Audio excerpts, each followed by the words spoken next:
Bonjour à toi, ou bonsoir, si tu regardes ta vidéo la nuit. Donc pour celles qui ne me connaissent pas, je m'appelle Aline Savane et j'aide les entrepreneurs spirituels à transformer leur énergie pour transformer leur entreprise. Aujourd'hui, je voulais faire une vidéo, une nouvelle guidance tarot, où je vais répondre à une question entrepreneuriale avec les jeux de cartes, jeux de tarot ou jeux d'oracle. Donc la question du jour, c'est comment faire en sorte que ta communication soit attractive. C'est-à-dire comment écrire des messages inspirants, écrire des posts qui vont résonner avec ta communauté et qui vont faire qu'ils vont tellement kiffer te lire, qu'ils vont avoir envie naturellement d'acheter chez toi. Et aussi de partager tes posts avec leur communauté à elles. Donc je vais répondre à cette question avec le tarot ésotérique du monde des fées, qui fut mon premier tarot que j'avais acheté en 2008. Ah non, je n'avais pas acheté, c'était... En fait, c'est un tarot c'est une amie qui l'avait acheté. Mais ensuite, ça lui parlait pas, le jeu de tarot. Donc, elle me l'a offert. Et c'est comme ça que j'ai appris à tirer les cartes sérieusement avec ce tarot, même si j'avais déjà découvert les cartes il y a longtemps. Enfin bref, c'est une histoire pour une autre fois. Donc là, je vais juste faire le tirage pour répondre à la question comment faire en sorte que ta communication soit attractive. Je vais tirer 2 cartes, juste 2 cartes pour ce soir. Je fais l'intuition, hein. Et là mon intuition me dit de tirer seulement 2 cartes. 2 cartes, des cartes.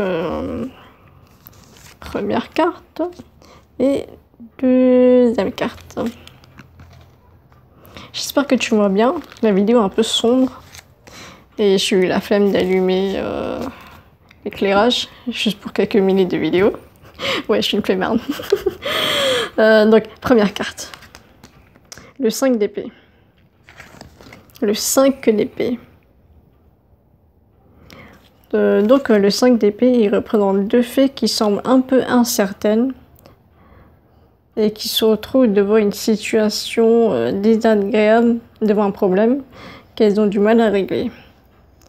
Et là, ce qui me vient à l'esprit, c'est que lorsque tu te retrouves dans une situation incertaine, lorsque tu as du mal à trouver de l'inspiration pour écrire tes posts, écrire tes newsletters, écrire tes articles de blog, etc., ou alors écrire une page de vente, eh ben, tu peux commencer par te reconnecter à toi-même et te connecter à ton âme pour te demander quel est le message qu'elle a besoin de transmettre à ta communauté.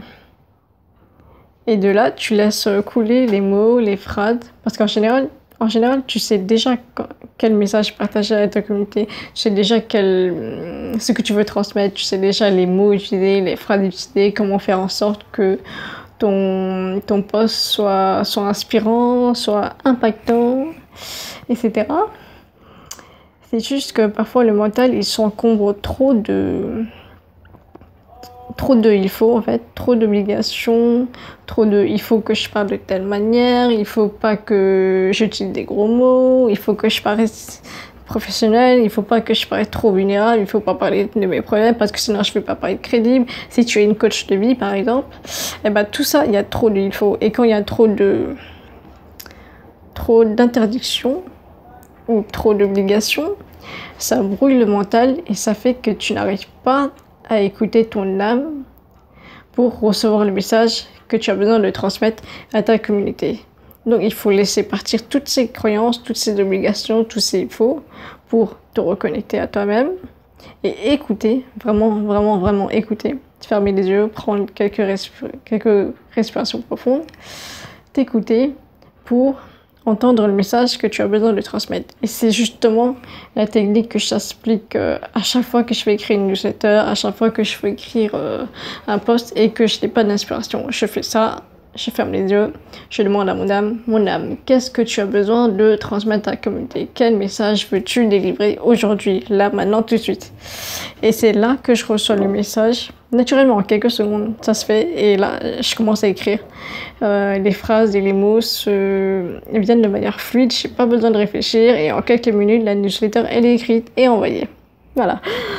Donc, si tu n'arrives pas à trouver quoi écrire pour ton site web, ton blog, ta newsletter, Instagram, etc., tu te connectes à ton âme pour comprendre le message que tu as besoin de délivrer et qui va parler directement à ta communauté de cœur. Et en plus, lorsque tu rédiges les messages à partir de ton âme, ton message va être imprégné d'une énergie, d'une superbe énergie, d'une énergie élevée, d'une énergie positive, d'une énergie divine, qui font que ce message va vraiment résonner pour ta communauté et ça va leur parler, quoi. Et ce sont aussi des choses qui arrivent au bon moment, comme si ta communauté a besoin d'entendre ce message au bon moment. Parce que moi, parfois, lorsque j'écris des messages inspirés comme ça, la plupart du temps, et ben, je reçois souvent des retours positifs comme quoi c'est exactement ce dont la personne avait besoin d'entendre. Ça arrive juste au bon moment, la bonne synchronicité au bon moment et bref, voilà, c'est magique. Ça rend ta communication super attractive parce que ça va leur parler naturellement en fait. Donc la deuxième carte, le 5 de coupe. Oh, comment je peux interpréter celui-là? Le 5 de coupe. C'est une sirène qui pleure et elle pleure parce qu'elle a perdu un être cher. Enfin, disons qu'ils se sont éloignés. C'est ça, c'est dans l'histoire du tarot ésotérique des fées, du monde des fées. Comment je peux interpréter ça? Ah, je sais. Pour créer une communication vibrante et qui va vraiment parler à ta communauté, n'hésite pas à montrer ta vulnérabilité. Tu peux partager ton histoire, tu peux partager ton parcours, tu peux partager les obstacles que tu as vécus jusqu'à maintenant et qui pourraient parler à ta communauté pour montrer que tu comprends leurs problèmes, tu comprends ce qu'ils traversent et comme ça ils vont avoir plus confiance en toi parce qu'ils savent que tu es déjà passé par là, donc tu comprends ce qu'ils ressentent et tu as des solutions pour eux. Et en fait des fois il y a des professionnels, des entrepreneurs, des coachs, des thérapeutes, etc. qui, parfois, ont peur de parler de leur vulnérabilité, de leurs problèmes et tout ça, parce qu'ils ont peur de ne pas paraître crédibles.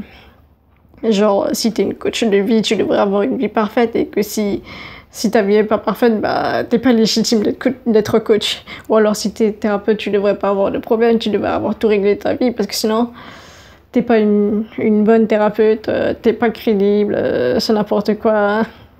Bref, tout ça, ce sont des trucs n'importe quoi à foutre à la poubelle. Et lorsque tu partages ta vulnérabilité avec ta communauté, bah, celles-ci vont mieux se reconnaître en toi. Et tes posts vont devenir plus authentiques, plus humaines, parce que tu partages qui tu es. Tu partages ce que tu as traversé, tu partages tes peines, et ça va vraiment créer une relation de confiance avec ta communauté. C'est comme si tu étais une amie qui se confiait à l'autre personne, et du coup ça crée un lien plus fort. Tu vois, quand deux amis se confient des choses, se confient leurs peines, leurs problèmes, etc., bah, ça renforce le lien entre eux. Et bah là, pour ta communauté, c'est exactement pareil. Lorsque tu partages ta vulnérabilité, et bah, cela renforce le lien avec ta communauté. Et la communauté va apprendre à mieux te connaître aussi, et ça va créer un lien plus fort.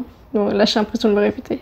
Mais oui, ça va créer un lien plus fort, et donc ta communauté va se sentir plus proche de toi, va se rapprocher de toi, vont avoir connaissance de ton histoire, de ton parcours, et lorsqu'elles auront un jour envie d'investir chez quelqu'un pour les aider, elles vont directement penser à toi parce qu'elles te connaissent, elles connaissent ton histoire et elles aiment la confiance que tu partages, enfin la confiance qu'ils ressentent envers toi lorsqu'elles lisent tes posts où tu te montres vulnérable. Ça ne veut pas dire que tu dois toujours te montrer vulnérable dans tous tes posts, mais juste des fois si tu as vraiment envie de partager une histoire qui te tient à cœur et qui en même temps te rend vulnérable, eh ben n'hésite pas à la partager parce que si tu ressens l'envie de la partager, c'est forcément ton âme sait que cela peut aider ta communauté d'une manière ou d'une autre. Donc voilà comment tu peux créer une communication attractive,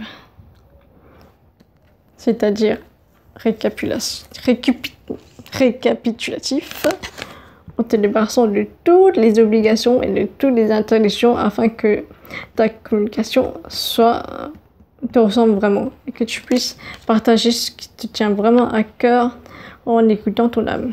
Et aussi t'autoriser à partager ta vulnérabilité. Voilà. Ce sera tout pour le message du jour. Je te remercie d'avoir regardé la vidéo et je te souhaite une bonne journée ou une bonne nuit. Bisous.